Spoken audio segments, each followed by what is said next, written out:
Hola, les saludo desde Lima, Perú. Mi nombre es Pierino Stucchi. Soy director de la Facultad de Derecho y Ciencias Sociales de la Universidad de San. Y para mí es un honor estar presente en estas jornadas internacionales sobre responsabilidad social y transparencia. Agradezco a los organizadores por esta amable invitación y dentro del eje temático responsabilidad social y fomento del autogobierno,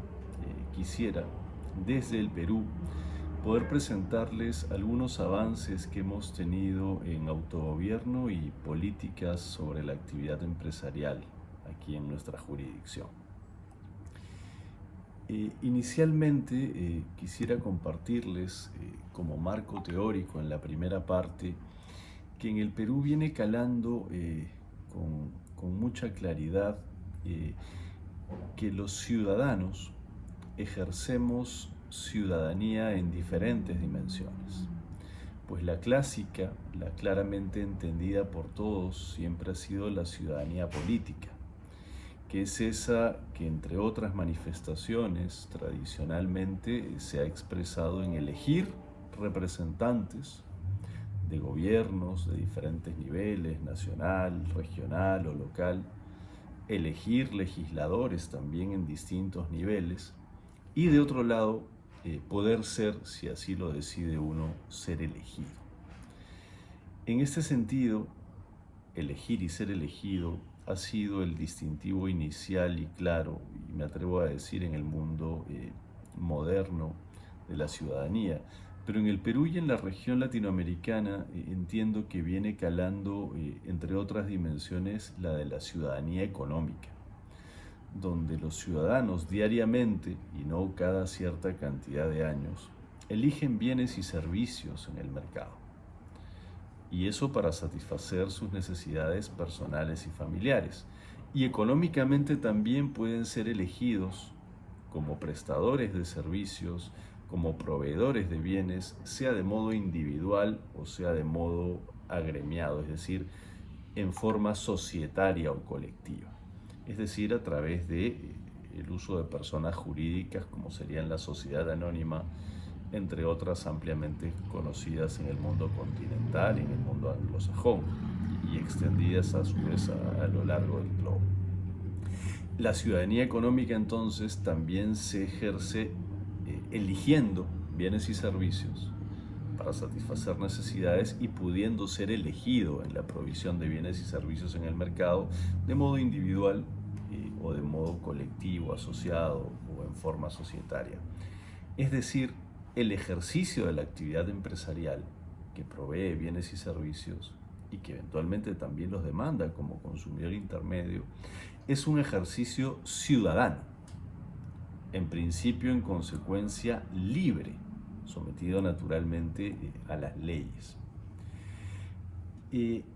Debe ser entendido, y así se viene entendiendo en nuestras latitudes, además como un derecho fundamental, ¿no?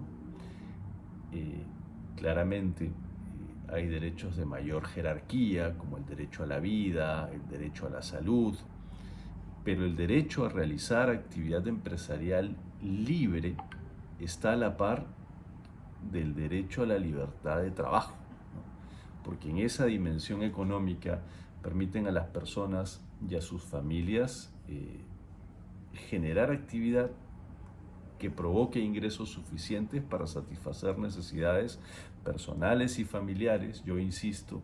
y en consecuencia para provocar un nivel de satisfacción que nos lleve al bienestar en el ámbito social. Es un derecho fundamental desarrollar actividad empresarial y además en consecuencia cuando se ejerce el derecho a realizar actividad empresarial individualmente o de manera asociada o con forma societaria, se cumple con una responsabilidad. Ya el solo hecho del ejercicio de actividad empresarial cumple con una primera línea de responsabilidad que es el ejercicio de la ciudadanía económica. Y entonces, quien hace actividad empresarial permite a otros, a quienes adquieren sus bienes y servicios, satisfacer sus necesidades, insisto, personales y familiares, se genera empleo, que es la correspondiente libertad que complementa la actividad empresarial. No puede existir actividad empresarial sin empleo que lo sustente, y no puede existir empleo si es que no tiene un correlato de actividad empresarial que lo genere. La actividad económica en ese ejercicio ciudadano responsable dinamiza la economía, pues qué duda cabe que la empresa, para producir lo que produce en mercancías o para prestar lo que presta en servicios, activa una demanda propia en niveles de la cadena previos, por ejemplo en mercancías adquiriendo insumos, o por ejemplo en servicios contratando personas de diferentes niveles de calificación. Y en ambos casos paga por ellos y activa esa evolución dinámica de la economía que sigue generando empleo y que contribuye con la satisfacción de necesidades. Esa es una primera línea de responsabilidad. Es decir, hacer aquello que en ejercicio de la libertad genera bienestar individual y colectivo. Una segunda línea de responsabilidad claramente entendida en nuestra jurisdicción es, qué duda cabe, el debido pago de impuestos. Porque entendemos con absoluta claridad que el pago de impuestos genera los recursos necesarios para que el Tesoro Público financie aquello que corresponde a lo mínimo de un Estado, que es la seguridad, que es la administración de justicia y que en línea necesaria también es el nivel de espacios y oportunidades para que se provoquen y se generen, se estimulen niveles de igualdad material, principalmente material en las oportunidades, ¿no? Es decir, allí donde existe una persona que no tiene los suficientes recursos para alimentarse, que no caiga en desnutrición, y ahí va el recurso fiscal. Allí donde hay una persona con deseos de seguir estudiando en educación técnica o superior y que no tiene los recursos necesarios, poder provocar el suministro de ese recurso para que lo haga y luego retorne a la sociedad contributivamente para que la cadena del estudio de quien es capaz y desea estudiar pueda continuar.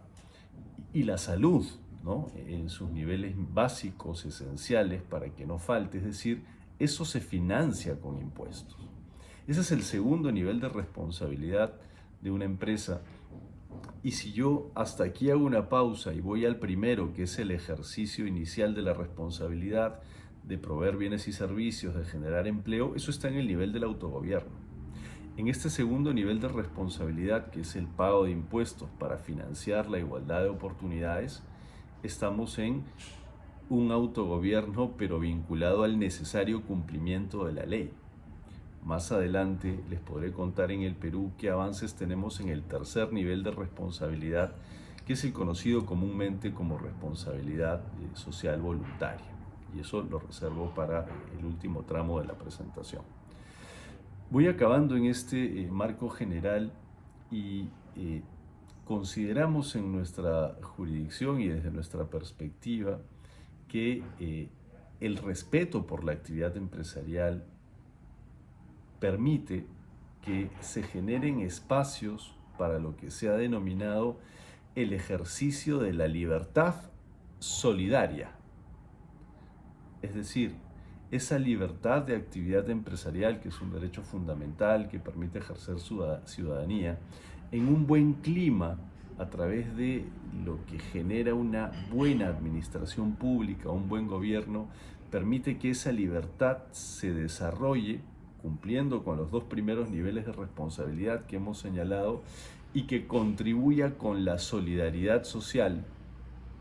que en primera línea es contribuir con la satisfacción de necesidades y en segunda, pagar impuestos para que allí donde no se tiene el recurso se pueda satisfacer lo básico que genera igualdad de oportunidades. Es decir, cuando hay poca libertad en la actividad empresarial desde este esquema,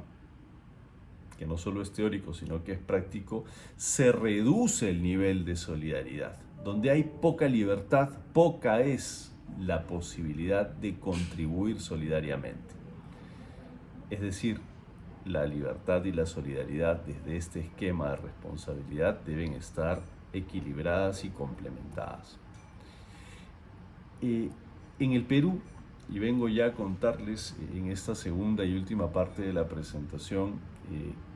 creo que tenemos dos recientes expresiones que se van consolidando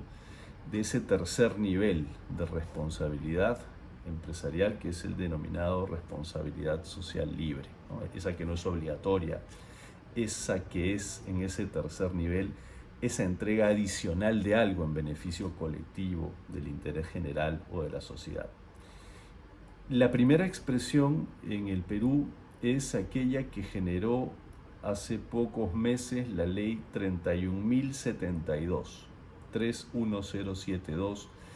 que legislativamente previó la existencia de sociedades de beneficio e interés colectivo, llamadas sociedades BIC, por sus siglas, B y C. Esta ley, hace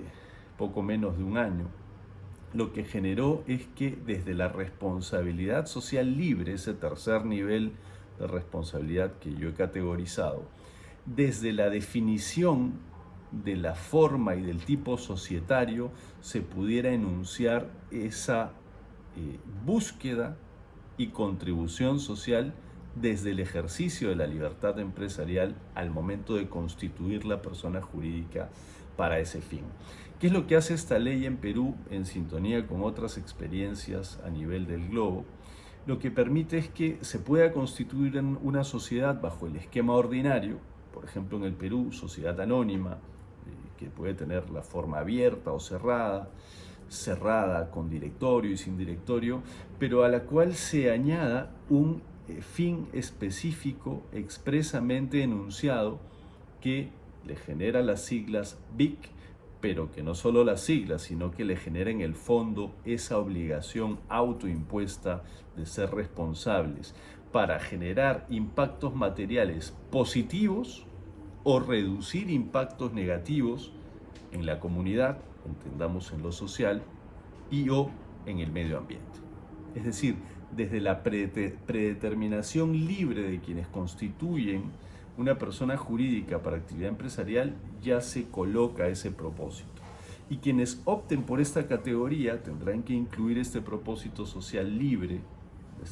de nivel de responsabilidad social de tercera categoría que yo he enunciado en la clasificación,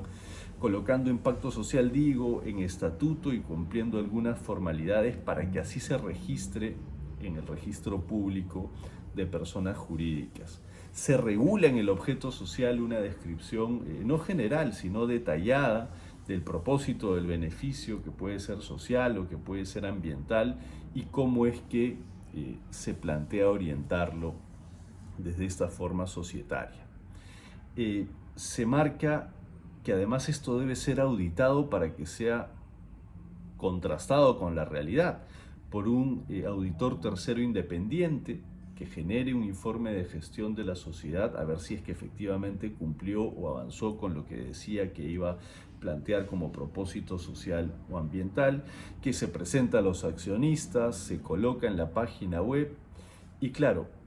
si es que esto no se cumple, vienen las sanciones y ahí sí interviene mandatoriamente y por obligación de interés público el Estado para corregir, sancionar eventualmente si es que el propósito no se cumplió, hasta por publicidad engañosa o defraudación de los consumidores que, creyendo que una empresa teniendo un propósito o un propósito de interés colectivo o era de categoría BIC, al adquirirle bienes o servicios, además de satisfacer necesidades, contribuía con esos propósitos.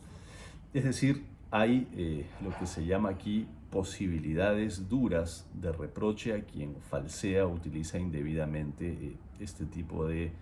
posibilidades que son básicamente libres, pero que deben ser ciertas una vez que se deciden. Incluso se puede perder la categoría BIC si es que se acredita que esto termina estando fuera de lo propuesto. Y el segundo elemento que yo quiero destacar en los últimos minutos que me quedan de autogobierno son los sistemas de cumplimiento. esto que se llama programas de cumplimiento o programas de compliance, que en el Perú se han desarrollado mucho en el mundo antitrust y en el mundo de consumo. En lo antitrust, para evitar que la propia empresa, implementando un programa, pueda incurrir incluso involuntariamente en un cártel, por ejemplo, de precios o de reparto de clientes, o en algún abuso de posición de dominio, si es que tiene esa posición en algún mercado, o en el ámbito de consumo, por falta de protocolos para evitarlo, de repente alguna información incorrecta que induce error o un producto que no cumple puesto a disposición del consumidor, sea bien o servicio, con lo que se ha ofrecido. Es decir, carente de idoneidad o defectuoso por problemas de información. Esto que se obliga en la ley, pues claramente acá en el Perú, como en muchos países de Latinoamérica, y qué duda cabe en la Unión Europea y propiamente en España, está regulado. En principio pareciera que esos programas de cumplimiento no aportan mucho porque ya la ley exige ese comportamiento, pero el programa de cumplimiento aporta esa libre decisión de prevenir con un énfasis especial la ocurrencia de esas conductas prohibidas. Por eso la situamos aquí en ese tercer nivel de responsabilidad social libre, ¿no?, que yo he categorizado. Y aquí en el Perú viene funcionando, se viene implementando, exige no solamente aprobar una política a nivel del directorio, significa detectar tus riesgos de propia actividad, los sectores en los que intervienes, con qué consumidores te relacionas y cuáles son tus factores de riesgo para esos mitigarlos con procedimientos adecuados